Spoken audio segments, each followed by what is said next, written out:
بسم اللہ الرحمن الرحیم۔ السلام علیکم۔ آج آپ کے لیے ایک اور سچی کہانی لے کر حاضر ہوئی ہوں، لیکن نئے آنے والوں سے گزارش ہے کہ کہانی سننے سے پہلے ہمارے چینل کو ضرور سبسکرائب کریں تاکہ ہم آپ کے لیے اس طرح کی تفریحی ویڈیوز روز اپلوڈ کر سکیں۔ چلیے کہانی شروع کرتے ہیں۔ جب میں نے میٹرک پاس کیا، والد صاحب نے مجھے آگے پڑھانے سے انکار کر دیا۔ بہت روئی، مگر کسی پر بھی میرے رونے دھونے کا اثر نہیں ہوا۔ ماریا میرے ساتھ بچپن سے پڑھتی رہی تھی۔ اس نے بھی میٹرک اچھے نمبروں سے پاس کیا تھا۔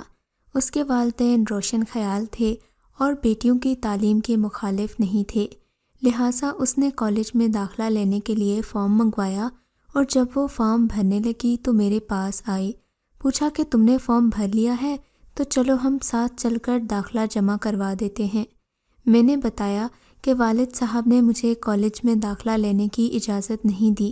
وہ پریشان ہو گئی، کہنے لگی کہ کل فارم بھروانے کی آخری تاریخ ہے، چلو میں انکل سے بات کرتی ہوں۔ ہرگز ان سے بات مت کرنا۔ میں نے ماریا کو روکا، جانتی ہو وہ کتنی ضد کے پکے ہیں، نہیں مانیں گے، الٹا تمہیں ڈانٹ دیں گے۔ ارے ایسا نہیں ہوگا، میں انکل کو بچپن سے جانتی ہوں، وہ اوپر سے سخت مزاج لگتے ہیں مگر دل کے نرم ہیں۔ ابھی تو تم دیکھو ہوتا کیا ہے۔ باوجود میرے روکنے کے وہ ابو کے کمرے میں چلی گئی اور میرے داخلے کی بات کی۔ والد صاحب نے منع کر دیا، بولے بیٹی ضد نہ کرو، میں اس کو اجازت نہیں دے سکتا کیونکہ اس کے دادا نے منع کیا ہے، اور اپنے والد کی حکم عدولی میں کیوں کروں۔ ماریا بولی، انکل آپ مان جائیں، دادا کو میں جا کر خود منا لوں گی۔ جب والد نے پھر بھی حامی نہ بھری تو اس نے روتے ہوئے اپنا فارم بھی ان کی میز پر رکھ دیا۔ بولی میں پھاڑ دوں گی تو گستاخی ہوگی، آپ خود ہی اسے پھاڑ دیجئے۔ اگر ماریا نہیں پڑھے گی تو میں بھی نہیں پڑھوں گی۔ میرے ابو نے یہی شرط رکھی ہے کہ ماریا کالج میں داخلہ لے تبھی تم بھی لینا۔ پہلی جماعت سے اسکول اکٹھی گئی ہو، کالج میں بھی اکٹھے جانا، ورنہ میں تمہیں اکیلے کالج میں نہیں بھیج سکتا۔ اسے زاروں قطار روتے دیکھ کر نہ جانے والد صاحب کے دل پر کیا اثر ہو گیا کہ انہوں نے داخلے کا فارم میز سے اٹھا کر اسے دے دیا اور کہا کہ جا کر دوسرا فارم لے آتا ہوں، کل تم اسے ساتھ لے جانا اور دونوں اپنا فارم جمع کروا دینا۔ یہ سن کر وہ کھل اٹھی، دوڑتی ہوئی میرے پاس آئی اور میرے گلے لگ گئی، کہنے لگی چلو بھائی اب تیاری کر لو، کل ہم دونوں فارم جمع کروانے کالج جائیں گے۔ غرض ہمارا داخلہ ہو گیا اور ہم کالج میں آ گئے۔ کالج کی زندگی کا بھی الگ ہی مزہ تھا۔ کالج کے 2 سال بخیر و عافیت ہنستے مسکراتے گزر گئے، مگر تیسرے سال ایسا واقعہ پیش آیا جس نے ہم دونوں سہیلیوں کو آپس میں جدا کر دیا۔ ہوا یوں کہ ہمارے کالج کے پاس ایک شاپ تھی جس پر چاٹ بکتی تھی اور اکثر لڑکیاں وہاں سے چاٹ منگوا کر کھاتی تھیں، کچھ پیک کروا کر گھر ساتھ لے جاتی تھیں۔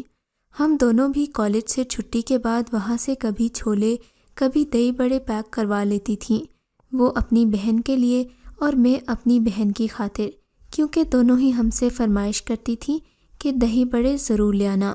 ایک دن اس شاپ پر ایک خوبصورت نوجوان بھی یہ چیزیں پیک کروا کر لے جا رہا تھا۔ اس نے مجھے دیکھا تو ٹھٹک کر رہ گیا۔ میں اس کی نظروں کی انکہی کہانی سمجھ گئی۔ دوسرے روز بھی اسی وقت وہ وہاں موجود تھا۔ اس روز ماریا کا موڈ کچھ خریدنے کا نہیں تھا، لیکن میں اصرار کر کے لے گئی اور چھولے پیک کروا لیے۔ وہ نوجوان مجھے بغور دیکھے جا رہا تھا۔ پھر تو یہ معمول ہو گیا، میں روز کچھ نہ کچھ پیک کروانے لگی اور وہ بھی مقررہ وقت پر وہاں موجود ہوتا۔ بہت جلد ماریا کو اندازہ ہو گیا کہ وہ نوجوان میرے لیے اور میں اس کے لیے یہاں پر رکتی ہوں۔ اسے یہ بات اچھی نہیں لگی، وہ مجھ سے لڑ پڑی کہ تم یہاں مت آیا کرو، کبھی کبھی ایسی چیزیں لینا اچھا لگتا ہے مگر اسے روز کا معمول مت بناؤ۔ مگر میں کہاں ماننے والی تھی، اس نوجوان کی جادو اثر نگاہیں مجھ پر سحر کر گئی تھیں اور میں اب اس کے دیدار کے بہانے ڈھونڈنے لگی تھی۔ ماریا ہمیں بے بسی سے تکنے پر مجبور تھی۔ پہلے کچھ دن تو اس نے برداشت کیا، سمجھاتی رہی کہ بات آگے بڑھنے سے پہلے قدم ہٹا لو ورنہ مشکل میں پڑ جاؤ گی۔ میں اس کے روز روز کے سمجھانے سے تنگ آ گئی اور آخر ایک دن بول دیا کہ اگر تمہیں لگ رہا ہے کہ میں کوئی جرم کر رہی ہوں تو تم سمجھتی رہو، بے شک مجھے چھوڑ دو، میں اکیلی کالج سے گھر جایا کروں گی۔ میں تمہاری سوچوں کی غلام نہیں ہوں۔ وہ مجھے اکیلا چھوڑنا نہیں چاہتی تھی۔ کافی دنوں تک اس نے میرا ساتھ دیا، تمام راستہ، مگر میرے ساتھ وہ بات نہیں کرتی تھی۔ وہ میرے گھر آنا بھی چھوڑ چکی تھی، مگر میرے اوپر اس کی اس خاموش احتجاج کا بالکل اثر نہیں ہوا۔ میں اسے کہتی تھی کہ میری اپنی زندگی ہے اور اس پر میرا حق ہے۔ مجھے چھوٹی چھوٹی باتوں پر مت ٹوکو، مجھے اپنی خوشی سے جینے دو۔ آخر اس نوجوان کی ایک دیدار کی خاطر میں نے اپنی بچپن کی دوست کو چھوڑ دیا۔ اب وہ اپنے گھر سے اکیلی جاتی تو میں دیر سے تیار ہونے کا بہانہ کر کے بعد میں نکلتی اور آگے جا کر اس نوجوان کے ہم رکاب ہو جاتی جو ایک خاص مقام پر میرا منتظر ہوتا۔ اس کا نام احمد تھا اور ہماری ملاقاتیں باقاعدگی سے جاری تھیں۔ اب تو ماریا کا کانٹا بھی درمیان سے نکل چکا تھا۔ مجھ سے دوستی ترک کرنے کا یقیناً اسے بے حد دکھ تھا، لیکن کیا ہو سکتا تھا؟ ہمارے خیالات الگ الگ اور راستے جدا ہو چکے تھے۔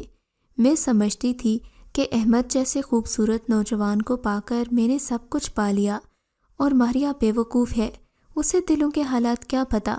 جن دنوں ہمارے 4th ایئر کے پیپرز ہو رہے تھے، خالہ اپنے بیٹے کا میرے لیے رشتہ لینے آ گئیں۔ اس کا نام زید تھا اور وہ بے حد خوبصورت اور اعلیٰ عہدے پر فائز تھا۔ والدین کی آرزو تھی کہ میرا رشتہ زید سے ہو جائے۔ ان کی امید بر آئی اور میرے امی ابو نے خالہ کو ہاں کر دی۔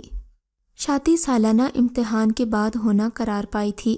میں نے یہ بات سنی تو میرے پیروں تلے سے زمین نکل گئی، کیونکہ مجھے صرف اور صرف احمد سے شادی کرنا تھی۔ میں نے اس سے رابطہ کیا اور اسے صورتحال سے آگاہ کیا۔ وہ سن کر اداس ہو گیا۔ تم اپنے والدین کو کیوں نہیں بھیج دیتے؟ تم میں کوئی کمی نہیں ہے۔ جب وہ میری مرضی پوچھیں گے، میں تمہارا نام لوں گی اور زید سے شادی سے انکار کر دوں گی۔ غرض وہ میرے اکسانے پر اپنے ماں باپ سے بات کرنے گیا۔ پہلے تو اس کی امی نہ مانی، کیونکہ وہ اپنی بھانجی سے اس کی بات طے کر چکی تھی، مگر جب اس نے دباؤ ڈالا تو ہمارے گھر وہ رشتہ لے آئیں۔ ادھر امی اور ابو بھی خالہ کو زبان دے چکے تھے۔ انہوں نے احمد کی والدہ سے معذرت کر لی کہ ہم آپ کو نہیں جانتے، ہم انجانے لوگوں میں رشتہ نہیں کرتے، جبکہ ہماری بچی کا رشتہ طے ہو چکا ہے اور لڑکا اعلیٰ آفیسر ہے، ہمارا قریبی عزیز ہے۔ غرض انہوں نے یہ تک کہہ دیا کہ دوبارہ اس غرض سے ہمارے ہاں تشریف نہیں لائیے گا۔ احمد کے والدین نے بے عزتی محسوس کی اور جا کر بیٹے کو لعن طعن کی کہ تم نے ہماری اچھی عزت افزائی کروائی، ہمیں پہلے پتہ ہوتا تو ہم نہیں جاتے، بھلا ایسے کوئی انجان لوگوں کو بیٹی دیتا ہے؟ تم کم عقل ہو اور تمہاری محبت میں آ کر ہمیں ذلیل ہونا پڑا، آئندہ اس لڑکی کا نام مت لینا۔ ادھر امی ابو بھی خفا ہو گئے کہ یہ کون لوگ تھے اور کیوں اس طرح منہ اٹھا کر ہمارے گھر آ گئے۔ والدہ بیچاری خاموش تھیں، کیا جواب دیتی؟ مجھ پر خفا ہوئیں کہ یہ سب تمہاری کارستانی ہے جو لوگ بلا تعارف ہمارے گھر میں گھس آئے۔ خبردار آئندہ نہ آئے، ورنہ تمہارے بابا جان ان کا برا حشر کر دیں گے، اور ساتھ میں تمہارا بھی۔ کیا ہم نے اسی دن کے لیے تمہیں کالج پڑھنے بھیجا تھا؟ غرض انہوں نے مجھے خوب برا بھلا کہا، مگر میں نے ٹھان لی کہ یہ جو بھی کر لیں، شادی تو میں احمد سے ہی کروں گی۔ رزلٹ آتے ہی گھر والوں نے میری شادی کی تاریخ رکھ دی۔ میں بہت پریشان ہوئی، ماریا کو بتایا کہ میری مدد کرو۔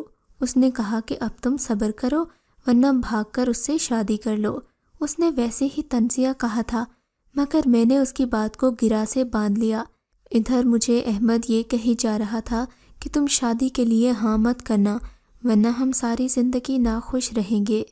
میں نے بھی اپنے ابو سے بات کی کہ مجھے اس شادی پر مجبور نہ کریں، مجھے احمد سے شادی کرنی ہے۔